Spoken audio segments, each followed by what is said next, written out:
reçois chaque mois un crédit audio à échanger contre un livre audio de ton choix parmi plus de 400 000 livres audio disponibles, ce qui te fait économiser environ 70% par rapport au prix du livre. Tu peux évidemment résilier avant la fin du premier mois pour ne profiter que de l'offre gratuite, ou alors directement prendre un abonnement si cette offre t'intéresse. Pour ma part, j'écoute beaucoup de livres audio car j'ai du mal à me concentrer sur ma lecture. Ça me permet de mieux comprendre ce que je lis et aussi pratique car tu peux avoir l'application Audible sur ton téléphone, ce qui fait que tu peux écouter ton livre n'importe où et n'importe quand. Alors tu es intéressé? Rends-toi en description et clique sur le lien du partenariat. Sur ce, je te souhaite une excellente vidéo et une très bonne relaxation.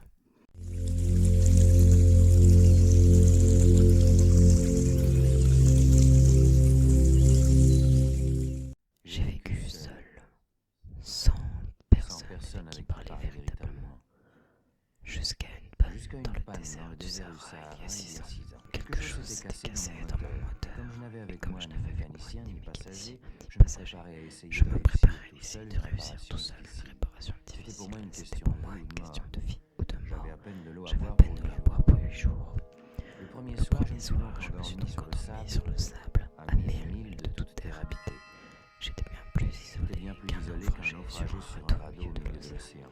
Alors, vous imaginez ma surprise au lever du jour, quand une drôle de petite voix m'a réveillé. S'il vous plaît, dessine-moi un mouton. Hein? Dessine-moi un mouton. J'ai sauté sur mes pieds comme si j'avais été frappé par la foudre. J'ai bien frotté mes yeux, j'ai bien regardé, et j'ai vu un petit bonhomme tout à fait extraordinaire, qui me considérait gravement. Il ne semblait ni égaré, ni mort de faim, ni mort de fatigue, ni mort de soif, ni mort de peur. Il n'avait tant rien l'apparence d'un enfant perdu au milieu du désert, à 1000 milles de toute région habitée. Mais qu'est-ce que tu fais là? S'il vous plaît, dessine-moi un mouton. Quand le mystère est trop impressionnant, on n'ose pas désobéir. Aussi absurde que cela me sembla, je sortis de ma poche une feuille de papier, un stylographe et je dessinai. Il regarda attentivement. Non, celui-là est déjà très malade. Faisons un autre. Je dessinai un autre mouton. Tu vois bien, ce n'est pas un mouton, c'est un bélier, il a des cornes. Je revis donc encore mon dessin. Celui-là est trop vieux. Je veux un mouton qui vive long. J'avais hâte de commencer le démontage de mon moteur. Je griffonnais une caisse avec 3 trous d'aération et lançai. Ça c'est la caisse. Le mouton que tu veux est dedans. C'est tout à fait comme ça que je le voulais. Crois-tu qu'il faille beaucoup d'air à ce mouton? Pourquoi? Parce que chez moi, c'est tout petit. Ça suffira sûrement. Je t'ai donné un tout petit mouton. Pas si petit que ça. Tiens, il s'est endormi. Et c'est ainsi que je fis la connaissance du petit prince. Il me fallut longtemps pour comprendre d'où il venait. Le petit prince, qui me posait beaucoup de questions, ne semblait jamais entendre les miens. Ce sont des mots prononcés par hasard qui peu à peu m'ont tout révélé. Ainsi, quand il aperçut la première fois mon avion. Qu'est-ce que c'est que cette chose-là? Ce n'est pas une chose, ça vole. C'est un avion. C'est mon avion. Comment tu es tombé du ciel? Oui. Ah, ça c'est drôle. Alors toi aussi tu viens du ciel. De quelle planète es-tu? Tu viens donc d'une autre planète. C'est vrai que là-dessus, tu ne peux pas venir de bien loin. Mais toi, d'où viens-tu, mon petit bonhomme? Hein? Où est-ce chez toi? Où fais-tu emporter mon mouton? Ce qui est bien avec la caisse que tu m'as donnée, c'est que la nuit, ça lui servira de maison. Bien sûr. Et si tu es gentil, je te donnerai aussi une corde pour l'attacher pendant le jour et un piquet l'attacher. Quelle drôle d'idée. Mais si tu ne l'attaches pas, il ira n'importe où. Il se perdra n'importe où, droit devant lui. Ça ne fait rien. C'est tellement petit chez moi. Droit devant soi, on ne peut pas aller bien loin. J'avais aussi appris une chose très importante. C'est que sa planète d'origine était à peine plus grande qu'une maison. Ah, petit prince, j'ai compris peu à peu, au hasard des réflexions direction ta petite fille mélancolique. Tu n'avais eu Tu n'avais longtemps pour eu distraction longtemps que la distraction douceur que des couchers de la soleil. lenteur des couchers de J'aime bien soleil. les couchers de J'aime soleil. bien les couchers de soleil. Allons voir un coucher de soleil. Mais il faut attendre. Attendre que le soleil se couche. Je me crois toujours chez moi. En effet, quand il est midi aux États-Unis, tout le monde le sait, le soleil se couche sur la France.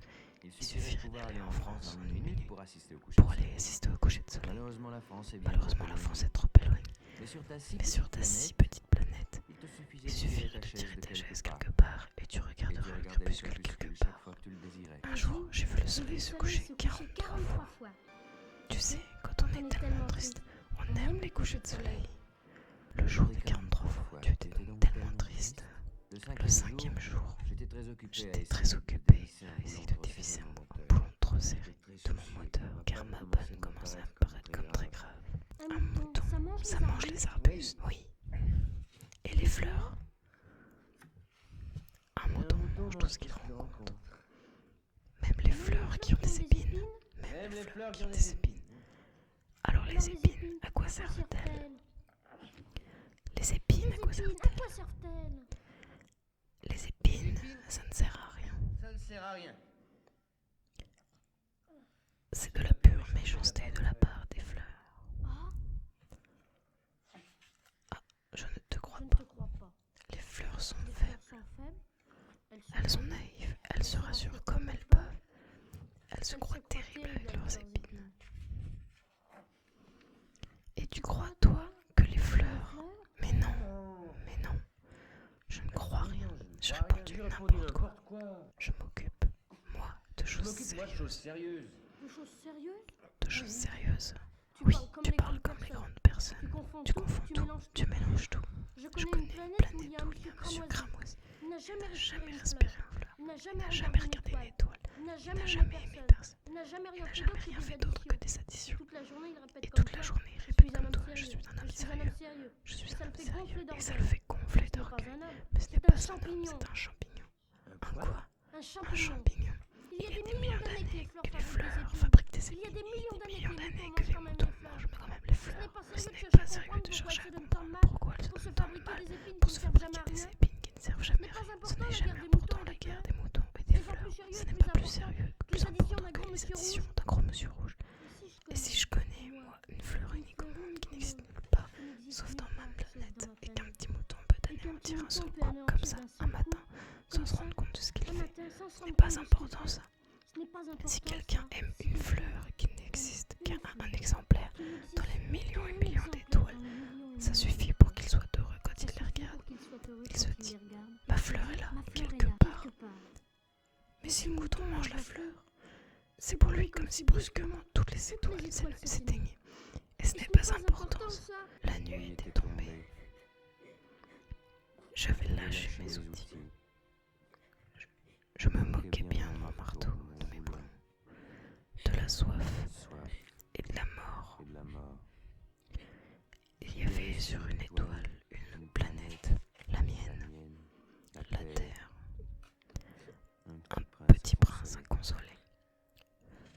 Je le pris dans les bras, je le berçais, je lui disais, la fleur que tu aimes n'est pas en danger. Je lui dessinerai une muselière à ton mouton. Je te dessinerai une armure pour ta fleur. Je ne savais pas trop quoi dire. Je me sentais très maladroit. Je ne savais comment l'atteindre ou le rejoindre. C'est tellement mystérieux, le pays des larmes. J'ai appris bien vite à me connaître cette fleur. Elle a fait germer un jour d'une graine apportée on ne sait où. Le petit prince sentait bien qu'il en sortirait une apparition miraculeuse.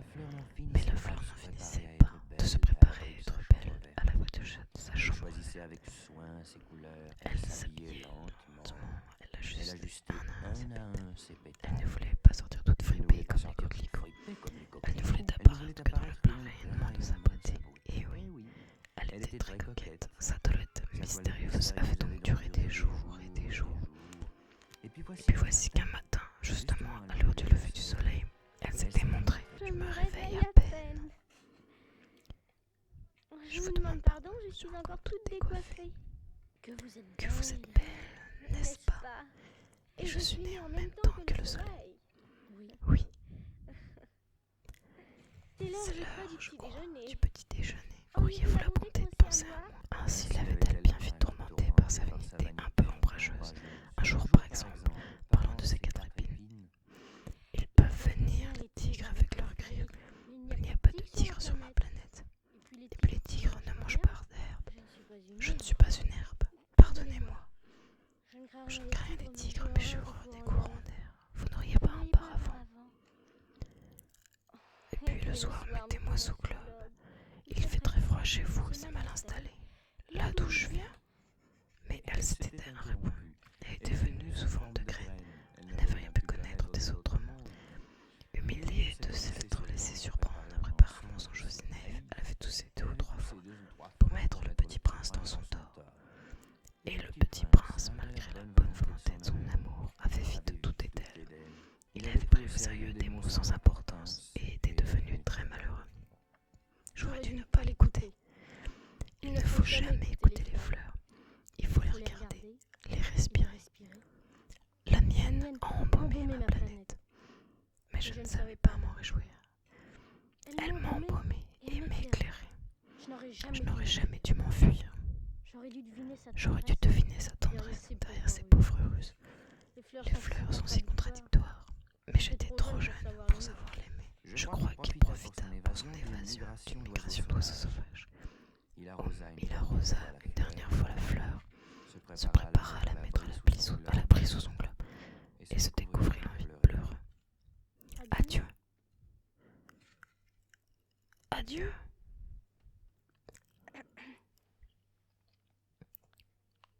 J'ai été sotte, je te demande pardon. Tâche d'être heureux. Mais tu as été aussi sot que moi. Tâche d'être heureux. Laisse ce globe tranquille, je n'en veux plus.